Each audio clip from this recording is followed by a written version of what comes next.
Pip, and that's Nick, and we are MV Board Gaming. And today we are going to take a look at Santa Maria. This is a game designed by Christian Otsby and Ilef Svensson, and this is a 1 to 4 player game published by Porta Games. Nick is going to give an overview of how you play, and then we're going to give our review. All right, welcome to our setup of a 2-player game of Santa Maria. So in this game, we're going to play 3 years here. Your goal is to be the happiest colony, and you are going to accomplish that, and that's just victory points.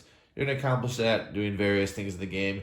You have 4 main actions you can do, 3 if you don't include passing. But passing is actually a pretty powerful action when you get down to it, because you get to do a lot of different things, unlike most games when you pass. So your first choice, your first action you can pick is to acquire one of these tiles here. These double expansions cost you 2 wood, and these triple expansions cost you 2 wood and a grain. So what you do in that case, if you were to pay one of those, that could be your whole action. You can put this anywhere where there's not a pre-printed spot, and I'll show you the board here to fit on the screen. You can put this anywhere where there's not a pre-printed spot. So I could place it here, and I can adjust this in any fashion I see fit. Does not matter. So you can also not put this over an existing tile. If I were to have this here, I couldn't put one over an empty space, and so forth. So for that, my action could be to do that. Another action I can do is trigger off dice. So at the beginning of a round, we're going to roll 6 die and 1 blue each. So each player is going to roll their own blue die. So a 4 here and a 3 here. And these will be public. Now, in a 2-player game, really it doesn't matter what your player count is. You're going to get 3 dice per player. So an instance in a 2-player game here, we can only take at most 3 die from the public pool right here. So I'm going to line them up to make it easier. All right. So on another action, we can take one of these public die and choose a column to activate. So if I took this 5, I would activate my 5 spot from top to bottom. So I would activate this right here, which would give me a grain, right? And I would put it here. You can see I have a capacity of 3 grain. I start the game with just 2 wood, both players do. And I would move up on the Conquistador track, which you can see right here. There's the symbol for him. And a green player would move up 1 on that track. And you can see it gives you bonuses for gold at certain thresholds. Also, whoever is leading on the Conquistador track at the end of the rounds gets victory points based on the number of players. So I would do that. Then I would get a wood. Then this does not trigger anything. This is actually possible victory points at the end of the game, these colonists, if you were to fill a roller column. And as you might imagine, that blue die that I rolled would actually go left to right. So I'd only activate my 4 right here. I can mitigate where I assign this. For 1 coin, I can adjust as plus or minus 1. Keep in mind, though, that a 6 would not roll down to a 1, and a 1 would not roll up to a 6. It would actually cost 5 coins to make a 1 a 6, and vice versa. So I could mitigate that if I would like, but if I just want this, I can get a grain and a sugar. Again, you have the maxes. They're all 3, actually. You can purchase these basic ones. They're called basic, the grain and the wood, for 3 coins. You cannot purchase these more advanced materials, but you can sell these as a bonus action. Doesn't count toward your regular action. You can sell these basic goods for 1 coin each. And any time during your turn, you can sell these more advanced goods for 2 coins each anytime during your turn. Also, other actions we have here. So we can activate dice, like I said. We can buy one of these tokens, as I said. When you activate, another thing you can do, you can also activate without using the dice. You can spend a coin, if you had a coin, and just activate a single square. So if I want to do a shipping action, which I'm going to explain really shortly, I would just put a coin here, showing that can't be used. One more thing I want to explain. When I was activating, when I did my example, let's say I did the 1. I don't remember which one I did, but what did I do? I did 5. So we'll take the 5. I have to stop at the last action that I took. So this is going to clog up this action here. So I would not be able to get that wood space.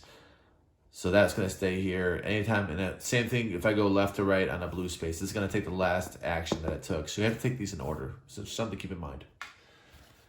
So we'll go over some of these actions. The shipping action, you have to pay the resources shown on this shipping track right here in order to acquire one of these tiles. It'll score you victory points at the end of the game. Those smiley faces are your victory points. There's some chips right here. How they look, front and back.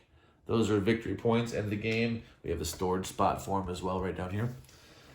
So you'd pay whatever good, whichever one you want to go for, as long as you have the good. If I had the gem, I can take this one.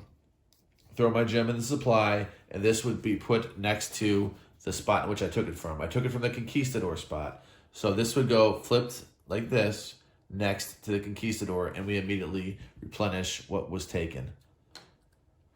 Okay, so end of game, we're going to get those victory points. So we don't care about that right now. All we care about is where it is. When you move up this prayer track, so here is a symbol for prayer. Right there, faith. You can see that you're actually going to get another, let me hold up the board. There's a symbol here. Yeah, I think you can see it. You're going to get a second blue dice that you can roll.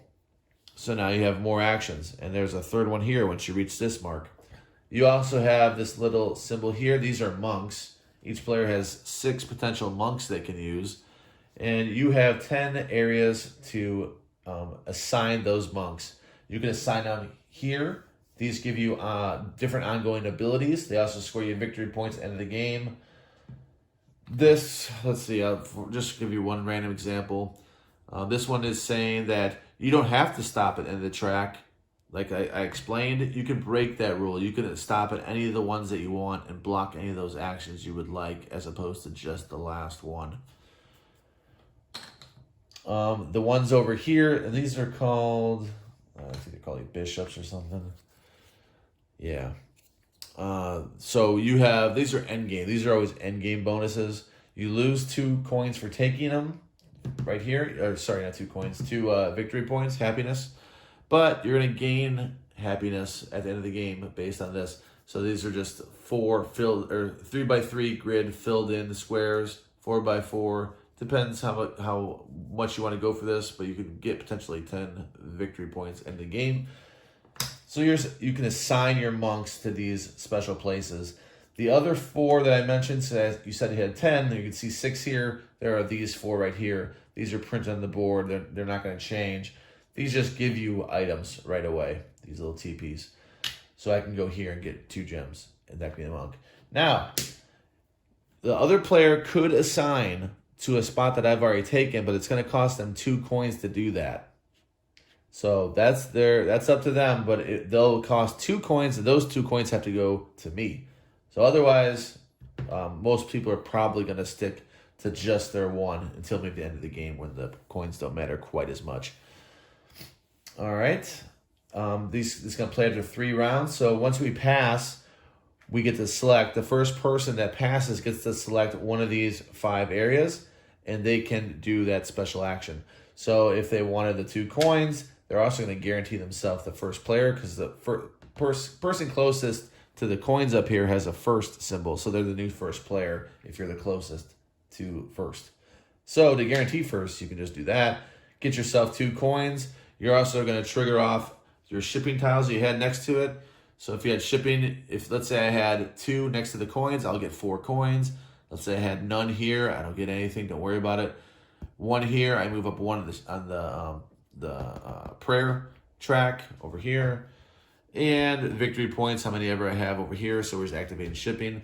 That's passing. You're done with that turn.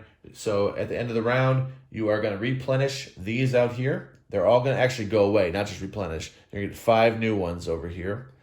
You're going to also you're going to go ahead and see who has the lead on the Conquistador track, give you victory points for that. And you're just going to do that for 3 years. Most victory points at the end is the winner, as you might imagine. Hey, welcome back. We're here with a review, a 2-player review of Santa Maria. And I always want to say Santa Monica. I always do. She does for what song? Some Theory of a Dead Man song. And I do for the old Everclear song. So, anyway, Santa Maria. So if I say it wrong at some point, sorry. Write it in the comments below. Yeah, harass me. That's one way to get comments. Just make fun of Nick in the comments below. Please. High score, 8-7. Now, I think this game's awesome. This really shined the second time we played it. Mm-hmm. I realized how different we can go. We can try to build out our routes on the board in our colony. We can do that mode, get points that way. We can trigger off different things with a monk and go for those points with the bishops at the top. You can really focus on the shipping. You can do so much. It's a lot of replayability, even though like those bishops there's not that many in the game and so forth. It's just that you can try out so many things, and I feel like it's really balanced. Like this could work for doing different tactics, and you don't have to do the same thing. Like, oh, I got to do this. Like, you know, a lot of games. Oh, I need that tile for sure. And if it comes out, I need it. Mm-hmm. I don't see that in this game at all. Mm-hmm. I thought this played amazingly well for what it was. I tend to like heavier games. This one wasn't that heavy, but there is a lot going on. I just like that a lot. I don't like the artwork very much. I really dislike the victory points, the smiley faces. I'd rather move around a track or something. Don't give me these things that they don't look good. I really don't like them. So I did dock it just for that. It would have been an 8-9. I was like, well, I'm going to dock it because that thing's horrendous. I hate those things. But other than that, what a great game. Great surprise. I was really happy with it. I don't know if Vic's going to score as high. We haven't talked about it at all. I don't know if she even likes it. What if it's a 5? I think the game's fantastic. Vic, what do you think? 8.6. We were so close again. On the same wavelength. We do that a lot. 110. Yeah, 1.1. I don't get it. We need to talk. I thought you were in the 7s, so I'm happy that you like it as much as me. I had a lot of fun. You know, I really love how quick the actions are, especially the second time that we went and played it. We were able to do things a lot faster. There are times, though, that you do have to think, what am I going to do here? Which dice am I going to place first? Because of the way that the intersections work with the rows and the columns. It's interesting that you don't want to fill out or take a spot before and get ahead of yourself, maybe before you place down another tile in your square, so that maybe you might want to plan ahead if you see a good tile and you have the resources for it. Lots of ways to mitigate things too. Like you can pay for stuff, which is nice, so you're not stuck. Oh, you know, I have no chance of getting. No, you could place a monk out and get some resources. You could buy them. You know, you can simply move your dice to the spot to get them. And then the rewards at the end of each round are really nice to be able to score on the basis of the shipping and the passing action. So I really enjoy it. And I think that despite its heaviness, I think you could teach it to someone who's newer, maybe not brand new to the hobby, but I do think that there are people who, you know, could handle this game for sure. and have a real appreciation for the different mechanisms that go on in it. So I think that could really get people into different games that are a little bit heavier once they see this kind of game in play. So we really enjoyed it. Let us know in the comment section below what game you enjoy that you are able to position dice on a board. Not so much dice placement, but a game that you like where you can do different things and then you're not set on one particular route in your game. You can choose to go different ways. Like this video if you haven't already. Please do subscribe to our channel. We provide great content multiple times a week, and we thank you very much for tuning in today. See ya.